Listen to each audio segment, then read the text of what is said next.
Toronto. Thank you very much. It's a pleasure to be here. Thank you. How have you been? Fine, thank you. Good, good. So, Lillian, tell the people who you are in just 2 seconds, because I think people want to know you. They've been seeing you in this studio every Friday.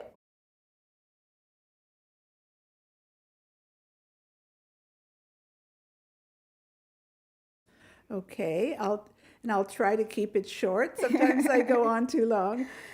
So basically, I was born in Toronto during World War II to a very poor immigrant family. And I was the first in my family to be able to go to university. I went to U of T. And I always found it interesting that despite the hardship, some people seemed to manage and other people didn't. And I wondered about that. Was it just luck or was it some other thing? And so I got drawn into studying social work. And I got my master's degree from U of T in psychiatric social work. And I've been working in the field in different capacities ever since. I've worked at a lot of the major hospitals.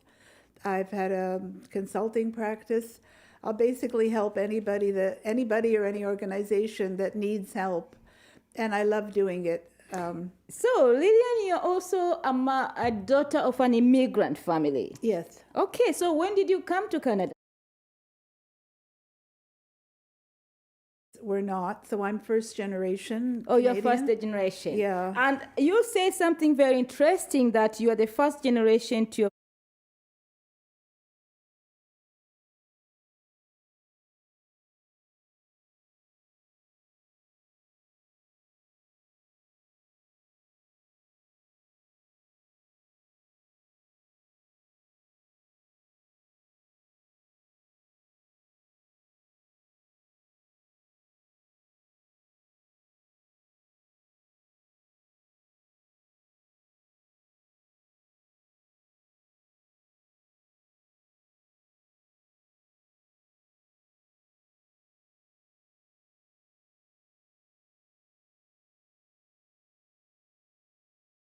If you wanted to succeed, you had to be determined and you had to find a way to ignore all the negativity. And there was a lot of negativity.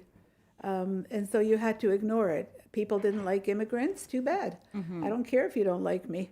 Parents don't speak English very well. So what? I can understand them. No, that is very important. When we talk about immigrants and we talk about the experience, it means a lot to me, and that's why I'm asking the way.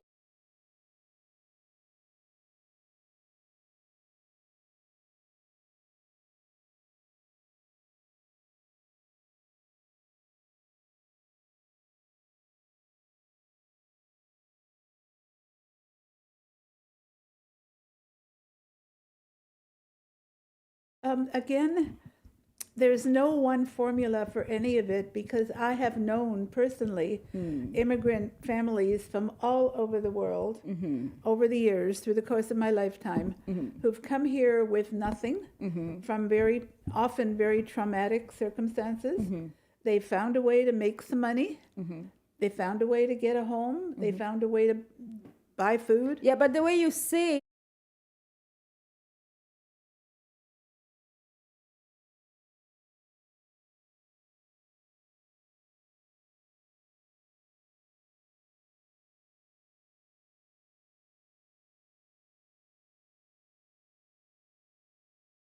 are determined, and you can be like the turtle that everybody thinks is kind of not so good looking, but you're going to get there no matter how long it takes, or you can quit.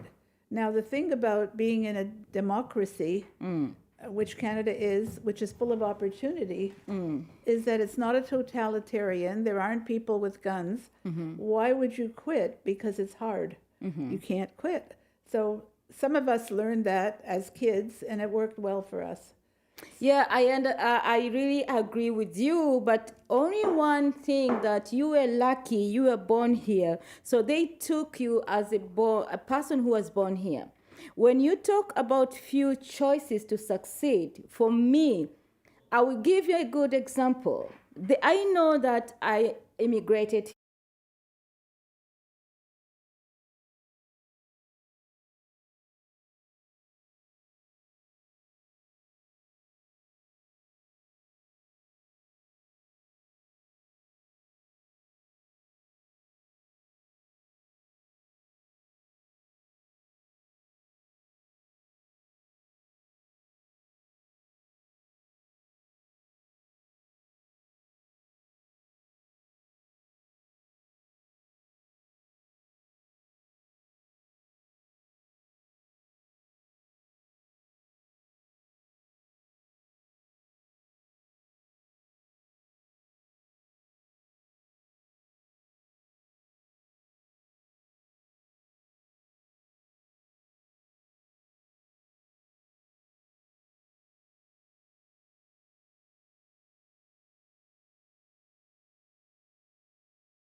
in school. And if you ask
It's unfortunate that people in a position of influence and power would take that position.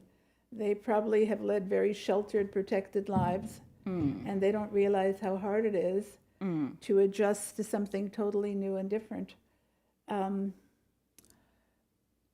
the connection to homelessness is again in a category, a very sad category by itself, because I've known again immigrant families who've come here, and if they weren't allowed or invited or welcome into the academic world, then they did things where they were welcome, but they succeeded. And then maybe the next generation, the grandchildren, went to university. So you see what I mean? There's more than one way to win the battle, but some people don't have family. So if in fact it's a young person and they can't go to school and they can't get a job, then of course, what are they going to do? But as long as the family sticks together, then, like I said, it may be, like, I don't know how to put it, but my father and mother's generation, they didn't even finish public school. Like, they could barely speak English. They couldn't speak. And they got badly treated by civil servants. And I got badly treated by teachers. And I just went home and thought, I don't care what you think and what you say. I'm not paying attention to you. I'm going to be somebody. That was a big thing in those Yeah, days, that to was be somebody. yeah. Yeah, I remember, and also they didn't like immigrants, and they disliked some of us more than others. They really disliked us. So I remember my strength was in The word strong, yes,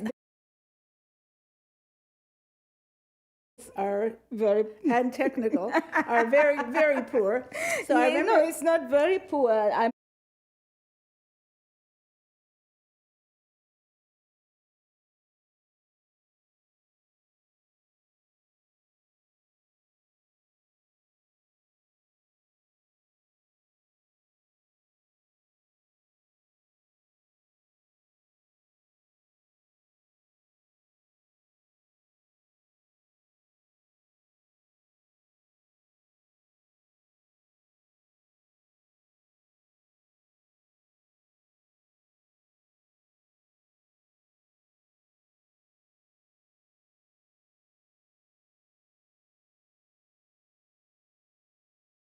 trying to help my kids to understand and to be confident on themselves. Yes. And to and to be ready to tell the teacher that's not who I am.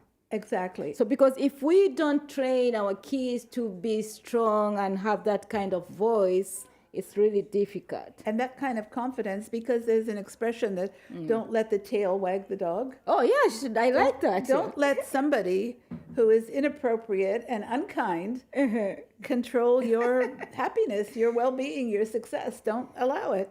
Yeah, I really agree with that, and I like that. So, Lillian, when I was reading your book about poverty, that's why I came with this topic that, so economic marginalization and poverty can also can be a major cause of homelessness. Yes. But then I came to the point of healthcare. You know, most of the healthcare practitioners, most of them comes from the media. We call it maybe families which at least they have something. Yes. So these people are the ones who are working in this field. Because even here in Canada, to go to a healthcare field, you can tell me, not during those days we went to school. At this time, they really scrutinize you to go to this kind of nursing courses because they're very expensive. Mm-hmm. So I realized that these health practitioners don't have that feeling. Mm-hmm. They don't understand the disparities of power, of economics, of social classes in details, to the point that they don't understand these homeless people.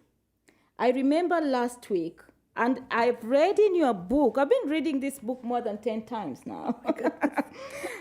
You see, I just put highlights. Okay. I've been reading it every time when I feel like thinking about homeless, I go back to your book. Okay. So I read in part of your book that no one should be blamed. Those people who are homeless, they are not to be blamed. Exactly. So I was thinking about that point for the last 3 days. Yeah. What did this author mean that the homeless people should not be blamed? Then I came to the point where I realized that it's true. These people should not be blamed. And I look for who should be blamed. Okay. Who should be blamed, Lillian? Maybe before I tell you what I found out, tell us who should be blamed. Okay, well, I have a quick formula, which I tried to sort of include a little in the book. But basically, there's like 4 factors that if we could change them, it would make a dramatic change. And nobody anywhere in the world is doing it. Okay. So first of all, we have to speak up. So everybody has a reason why they don't complain about the lack of help for homeless people. The government's doing it, the charities are doing it, so and so. It's not my problem, but everybody's got an issue. Yeah. But I think the more voices are heard, the more impact you can make. Secondly, there's a joke about, they give a quote and they say, "Said no one ever." Well, I'd like to see an end to homelessness this year, said no politician ever. No politician has ever said that. They send money all over to different worthwhile causes in the world. Millions and billions. DJ Owen, do you hear that? Oh, and they give money to build a bridge and whatever, renovate Ontario Place, like we really need that right now. But in terms of helping people, having zero homelessness, they haven't said a word. And if the 3 of them, Trudeau and Ford and Tory, worked together and had a plan. You see, the thing is, I'm going to just say this too, that if you're going to solve a problem, you have to define the problem, and then you have to look at best evidence as to how that problem can be fixed. They're not defining it. They're not owning it. They're not looking for best solutions. And they're funneling a lot of money that they have been doing for at least since I've been involved with homelessness. You know, Lillian, you are talking about Doug Ford, you are talking about Mayor Tory, you are talking about Justin Trudeau. Yep. To define the problem to get the best solutions. These people have never been homeless. These people, they know nothing about economic strains. These people, they have never lacked finances. Right. How do you think they are going to understand?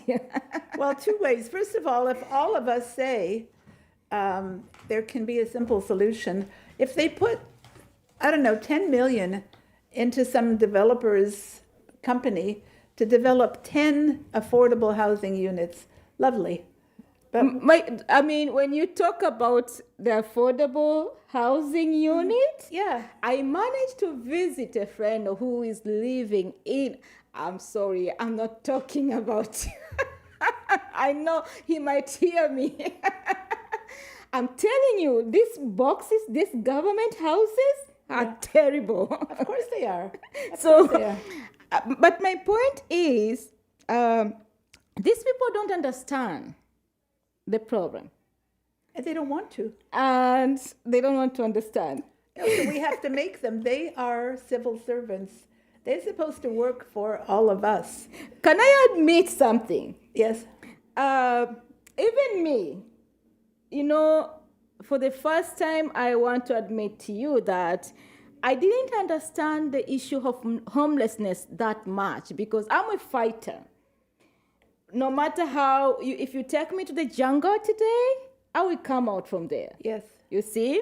So I didn't understand why these people are becoming homelessness until I read your book 5 times. My goodness. So I just want to take this that I don't think that they are ready to understand until they put themselves on those shoes. It's until you wear that shoes mentally and physically, you can understand the problem. So there's 2 ways to do it. And one is that if enough people speak out, like if you have heart disease, they know that there has to be a surgeon to operate, there has to be treatment, and on and on and on. That's okay for you to have heart disease because they'll set up the treatment and they'll pay for that. But when you are broken, when life has thrown so much at you that you can't cope, they don't want to know about it. So I was joking with one of my grandchildren and I said, you know what I think should happen? Before anybody is allowed to run for election, they should spend a week in a shelter, not of their choosing, a week on the street and a week in a nursing home. I think that's a very great idea for And then politicians. after that, we say, what is your policy towards? I'm telling you, thank you. I think those people who are hearing us, I think we should make this movement, Lillian, that politicians who wants to run for election, Yes. they should spend a week in a shelter. But they don't get to choose the shelter. Yeah, sure, I agree with that. Okay. And then they should spend a week in a nursing home, and then they should spend a week Right. where? On the street. On the streets. Absolutely. And then we see what they say. I think that will be the most difficult interview. Yeah. Anonymously, like not I'm the mayor, you know. Yeah. No, yeah, anonymously. you just stay there. Yeah, and just get out there and see what it's like. Yeah, no, you're right, although I think that is very difficult. I agree with you, and this is the reason when I was reading this book, I realized that I said, you know, these homeless people, they are treated, they are taken care with most people who have never been homeless, most people who have never lacked finances, most people who have never been on streets.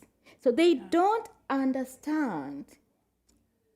It's true. And there's another motivation, unfortunately, even though I am a capitalist and I believe in it and I like all that, but the motivation from day one has been the money.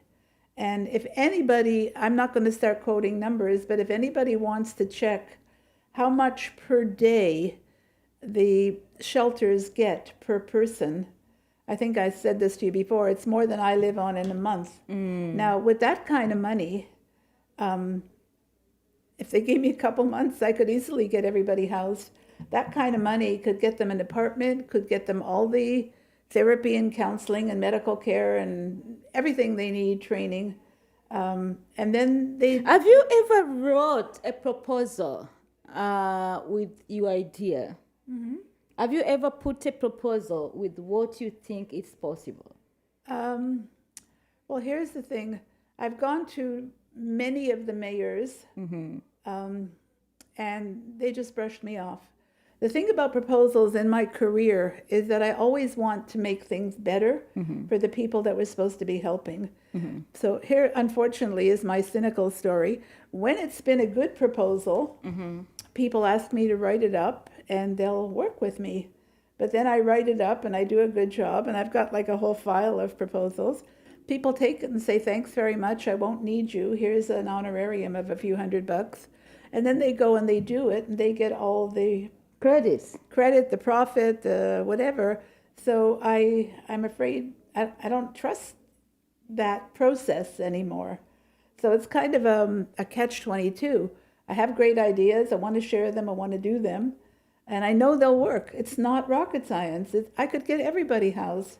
Okay, maybe let's talk about you personally, to have a proposal, to take it to the bank or to take it to finances institutions, and they give you money for the sample, for the, and you make, pilot project. I would love it. Why don't you do that? Because nobody will give the money. No, I think at this time we have a lot of institutions, we have a lot of people who are investors and they don't know how to invest their money.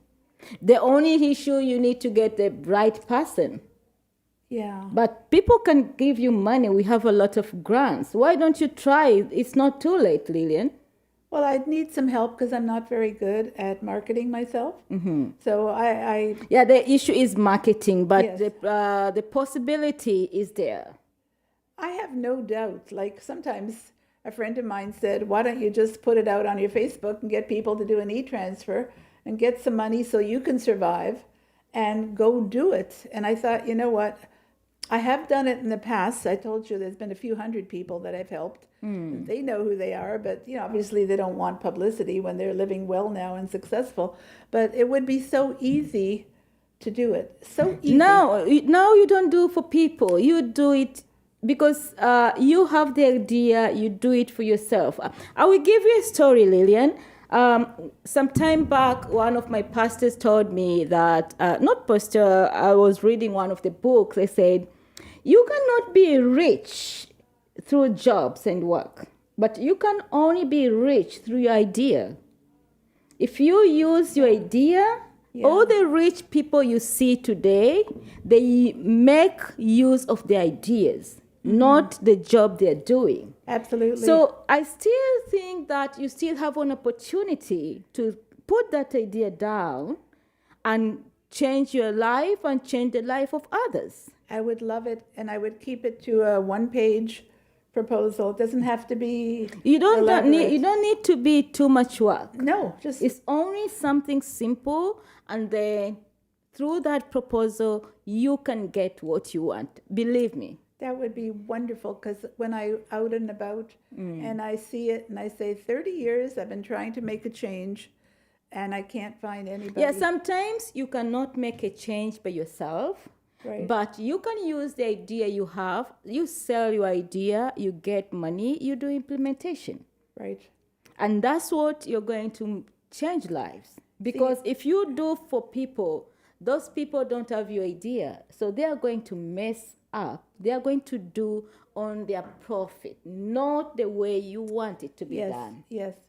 And this is the reason the changes are delaying, because people like you, you think that you keep the ideas, you give the ideas to the wrong people who cannot, people who don't have, because if you tell me this, that is possible to reduce the homelessness, I don't understand, because it's not my idea. Yeah.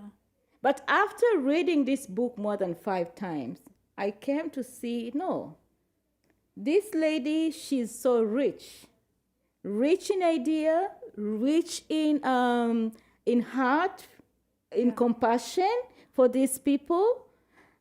If you have the compassion, if you have the idea, you can get the means. That would be wonderful because I'll tell you something, and I tell, people sometimes when they're over the years, like when I found people that are really not going to believe, they don't trust, they don't believe anything can change, and I talk to them, and they relax, and I say to them, you have an obligation, and I mean this from my heart. I don't mean to trivialize religion, but I said you have an obligation to God to try to take the help and get a good life. And they kind of look at me like, what are you talking about, lady? And I said, well, life is a gift. We all get a gift. I said, if you get a gift, you have an obligation to take good care of that gift. Yeah, for sure. And this is what we are going to be judged by Absolutely. God. God is going to judge us because he said, I put you in that world for a purpose. Yeah. I gave you what I gave for a purpose. Yes. And you don't have to live on the street. Somebody can help you get your life back. And you're obligated. Like, what do you think? It's so easy to get a life? Like, Yeah, so let's go for a short break, and then we are going to discuss that in details too. Yeah, because Okay. they look at me first like, this lady's crazy. And then, no, I'm not. I know what I'm talking about. DJ Owen, please take us for a short break.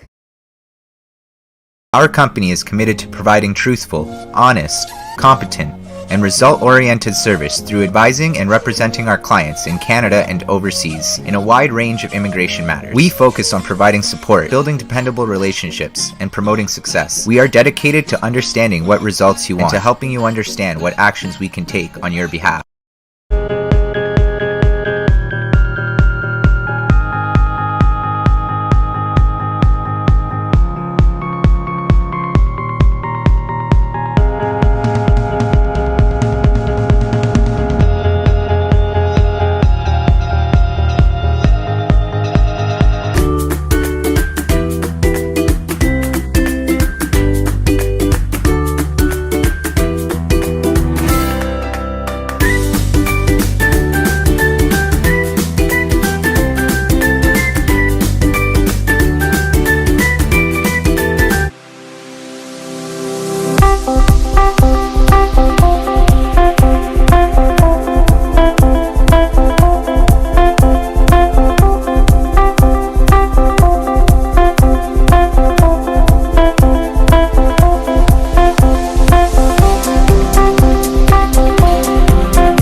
Oh, Lillian, I know we are talking something about grace and utilizing our gift and everything, but I have something.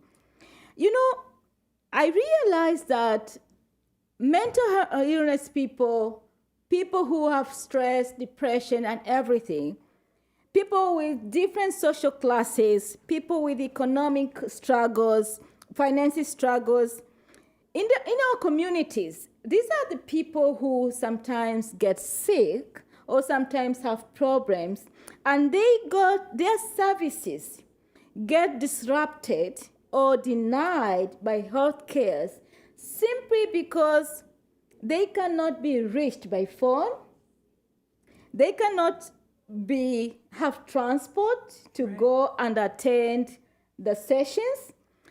These people also, they don't have their place, the way you say that sometimes they live in very difficult areas and conditions that they cannot do anything. Right. But then the healthcare practitioners like social workers, occupational therapists, because they are coming from well families, because they don't understand this kind of problem. You know, there are some people really don't understand if someone cannot have a phone at this time. I know, but you know what I also love is that there's there's a trend towards doing the right thing, and there's companies that I've heard of. One of them was offering cell phones and service to youth coming out of care. And some of these young people, like I said in my book, once they come out of care, nobody's paying for them, nobody cares about them, and they hit the streets.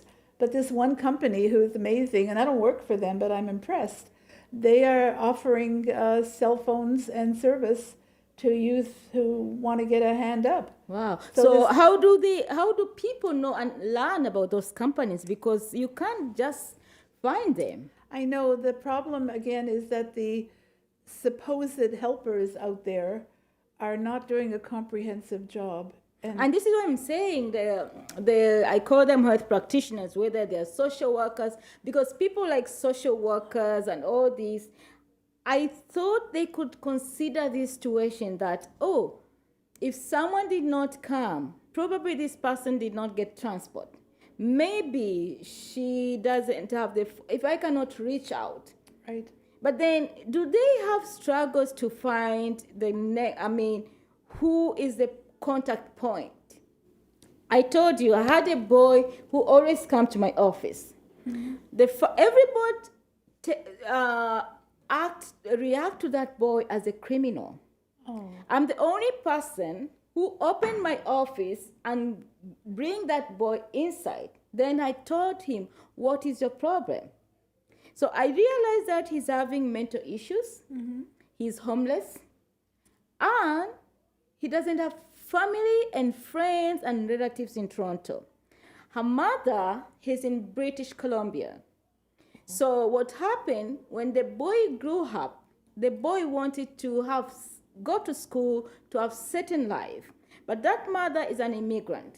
She's having financial struggles. She could not take the boy to school, to the point that the boy ended up having bipolar. So this boy, he doesn't have a phone.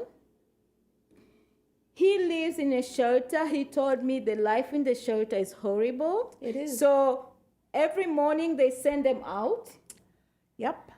Then I said, okay, if they send you out, you don't have a phone, you don't have money, how are you going to access your social worker or somebody who is treating you? How are you going to get the medication? How are you going to get the service you need? Because nobody can reach you. Yeah. And how do they even pay for transportation to get to a hospital? They don't have That's the point. a TTC card. They don't have. And not only that, the mother wanted to be sending money to this boy. But the bank denied the boy to get the account because the boy doesn't have a phone. Oh my God. So how can this problem be solved when it's the whole system connected together, making these people more miserable?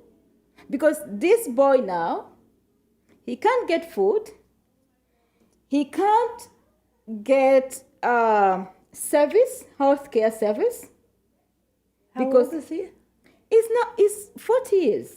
What? It's 40 years now. I'm calling him a kid, but sorry, he's a boy. He's a 40. Yeah, 40. 40. Yeah. Okay. But he has been struggling throughout his life. Forever. Yeah. But I'm telling you, this gentleman is very, very clever. I think maybe he had mental problem because he's too smart. No. I want to clarify that again. Mental problems are brain chemistry disorders, particularly bipolar, but OCD. There's a No, but- the but- boy is, sometimes if you have, you have, I always tell the teachers, if you bring a boy who is having too much knowledge down, that he cannot do this, he cannot do that, he cannot do that, you are creating mental problem to the boy. For sure, but there can be several factors. There's three, how shall I put it? They used to talk about three factors. There's genetic or biochemical, which has to be diagnosed by a psychiatrist and treated with the right medication. And there's some great medication now with few side effects. So that's important, and for them to take it. The other thing is precipitating factors, and that's where the stress comes in. If you have a quiet family life and somebody takes you to the doctor and you get your pills and you sit in the backyard, that's fine. But when you have Yeah. a hard life, Yeah, if I don't have Yeah. a home, okay? exactly. I don't have a home and I'm supposed to go and get my medication from the doctor. How do I go there? And then the next day you come and blame me Right. when I even don't have a phone where you can reach me because I don't have money to pay for the phone bill. And that's the third thing about mental illness. They call it the 3 Ps. Predisposing is what you've inherited, your physical health. Precipitating is the stress. And there's another word, a word, perpetuating. Perpetuating. And when you don't have help, when you don't have a team behind you, then it perpetuates. It goes on forever, which is something that I've always tried to sort of prevent. And this is the problem, and this is what is make the homelessness and this is what increases the number of homelessness. Okay, but the other thing is that the staff are not instructed or trained or mandated to do a comprehensive assessment. So if somebody's acting a bit weird, stay away from him. And this is the problem, and this is you brought a very good point here that staff are not well equipped to manage all those kind of behaviors, characters, and people. And not only that, there's no set of rules. Like in most professions, even if you're a mechanic licensed to fix cars, there's a protocol. First you do this, you check that, then you do that, then you every profession, but when it comes to helping the homeless, it's like not only homeless. I think when you talk about healthcare system here, it's a problem. For sure. And this is what I'm saying. I said I agree that Canadian education is very good, but there are some sectors these people are not well equipped, especially on healthcare system. And there's no leadership, number one. Nobody's saying these people have to be checked out. Like, with a lot of people, you get your annual checkup. Yeah. Well, they don't. If they have something wrong, there was a lady, I felt so bad for her. They thought she was depressed, she was overeating, and on and on and on. She was hospitalized in and out, treated with a bunch of stuff for her depression. Turned out she had a brain tumor. And this is what I'm saying. We have a very big problem with our medical health system because I remember when one time I had certain issue. When I went to my family doctor kept telling me, I tried to tell my family doctor how I feel and the problem I have. And maybe I said, okay, maybe you send me somewhere. But the family doctor kept telling me, no, you're okay, you are obesity, you are doing this, It was so embarrassing. I remember my daughter replied to the doctor, said, doctor, don't say my mom is obesity because you are also overweight. You see? Good for her. Yeah, because he had a big tummy, he was short again and everything. But the point is that when you're trying to express yourself, they're trying to do so fast to push you away so that another client comes in. It's also about income. If they spend 10 minutes with you and they can see 3-4 people in an hour, they bill OHIP for that. If they spend an hour with you, they can only bill OHIP for one visit. So it's, again... And what should we say about that? Is that there is no ethics?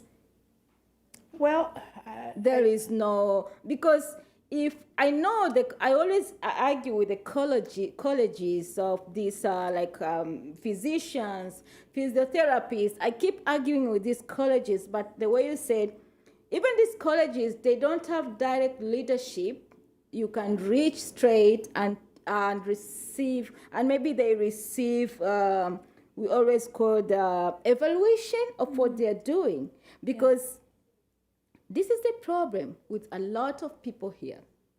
A lot of people are misdiagnosed at the early stage. Yes. And by the time they get proper diagnosis, it's too late. Well, if you're lucky, it's not too late. But I had that in my own life as well. I've been misdiagnosed by very professional doctors. I've had some good doctors. They're not all bad. I've had some wonderful experiences. But I've had some doctors tell me that my symptoms were all my fault. And I had thyroid disease for years, and they kept telling me I eat too much. Wow. And, I had the same story. So, no, it wasn't about me.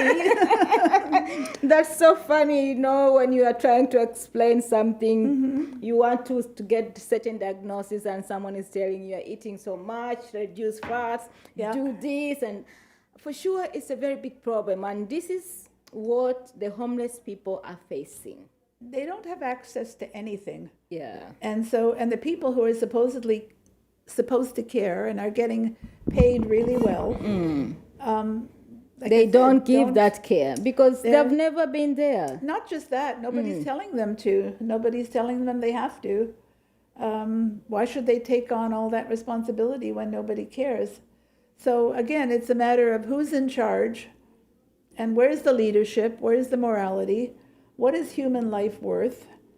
And we have to react because old people, something like 10,000 died in COVID, and it wasn't about COVID. It was about being locked up without medical care and without proper treatment. So old people don't matter. Homeless people don't matter.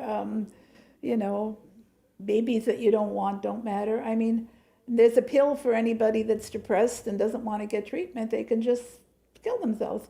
So I don't like that trend, and it has to stop somewhere, somehow, with people who do value life and want to build a better life for everybody. You're right. So I was reading, I noted here, I didn't highlight it because I didn't want to make my book dirty. Still, I want to keep reading it. But you said the tax dollars, when collected, should be used to bring the maximum benefit to the communities that they are collected from. Getting people back into the community, working, spending, paying rent is better than a costly system that perpetuates large numbers of unhappy, unproductive, disenfranchised people who have no hope and no choices other than suicide, which is frightening but free. Yeah. Can you talk about that? Well, when people get to the point where they're ready to give up, they do think about suicide. When you think there's no hope, I don't want to live this way forever, and I don't like it on the street, I'm hungry, I don't feel good, but there's no way to get off. Nobody's helping me. Nobody cares about me. So what the heck? Why should I hang around? Let me just do it. Now, people commit suicide from rich, famous families as well. Yeah. It isn't just about homelessness and poverty, but it's that point where you feel You're neglected. You have no hope. value in you the have community. no value and no support system and no hope that it'll ever get better. And that's sad because Can you tell us a story as a social worker? I know you've been working on that position for more than 5 decades. I just want to get your experience. How did you find people, point of contact of a victim, of a client, of a homeless person? Yeah. homeless people. How did you struggle to find a point of contact? Gosh, it wasn't a struggle. When I realized that the community wasn't doing their job, like I was working in a hospital and doing different kind of social work, intake work and that. But when I realized that nobody was helping, then I reached out to a few shelters and said, if you have people who are motivated and want a hand to get out, if that's not something your shelter provides, I'll do it. And I did. And so I got some people that way, and then I realized that there were a lot out there, and I tried to connect with different agencies and get them to do things, and they were not interested. I tried some of the big ones, the big well-to-do ones. They weren't interested. They do their thing. They have to get out during the day. We give them breakfast, we give them dinner. And I said, why don't you use the day for healthcare, dentistry, eye checkups, workshops, helping them decide what they want to do. Yeah, and therapy. we also have the mobile doctors who can reach out to those shelters and do what they're supposed to Yes, do. you can organize it all if you want to, because there's certainly enough money. It's not about shortage of money. And if you get the right people and you pay them But do you know, properly. Lillian, most of these homeless people, they even don't have identity cards, they don't have HOHIP, I know. they don't have those services. Well, there are a few places in the city that will help them get it, but it's not well advertised. That's the thing. Who is supposed to advertise that? I think I told the city like 20 years ago, why don't you put up a few bulletin boards and say, if you're homeless and you need this, go to this address or call this number. If you're homeless and you need health care, call this number. Put up some billboards here and there. Never mind no turns, no parking. I mean, come on, put up some billboards so people out there know what to do. Lillian, I think I really need you to do that. I really need you to do that. Put down those agencies, they help homeless people, they can take care. Let us do our part. Let us do our part. I'm here to help. I'm here to make you, I know you might say you don't need this, I don't have this, but use me and let me see how we can move, because we also, the way you said, God has given us this kind of things not by accident. Yes. So, and I'm very sure I didn't meet you by accident.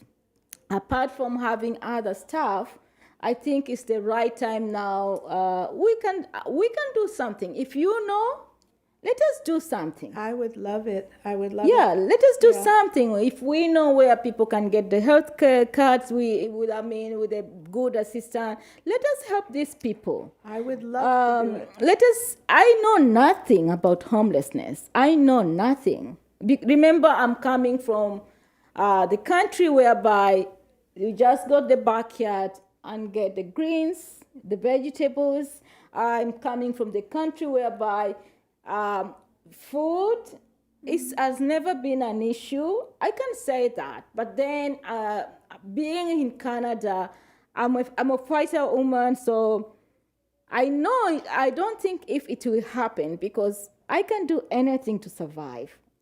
Me too. Okay? Yep. So I don't see that day coming to me, but I'm ready to do something for others. We are not the same, Lillian. We have this grace of being fighters, Yes. of doing anything to survive. Yes. Not everybody is equipped on that. No, and that's not their fault. Yeah.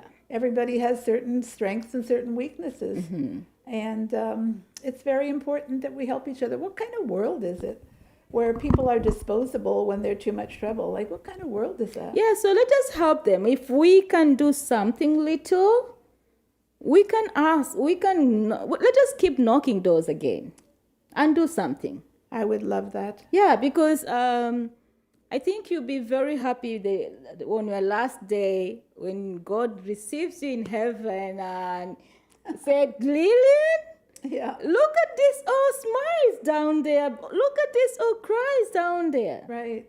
You see, so I think we are trying to end up our program for today, but I'm going to keep inviting you so that we keep talking about this, because this homelessness is connecting with so many topics about health and wellness. Absolutely. So we can keep talking, speaking out, and if you have those informations you're having, please bring it over. We can put them on our screen. We can help people out there. We can print the flyers. We can do everything. There is so much now and nobody knows, which is why I want to get it out as well. Yeah, let us give them here. We put them on Absolutely. board. We can put them on screen when we are talking, so people can get it, because we have a lot of viewers and people can share the information. Like there's one thing, Sunnybrook Hospital is one of my very favorites, and I've worked closely with their psychiatry department over the years.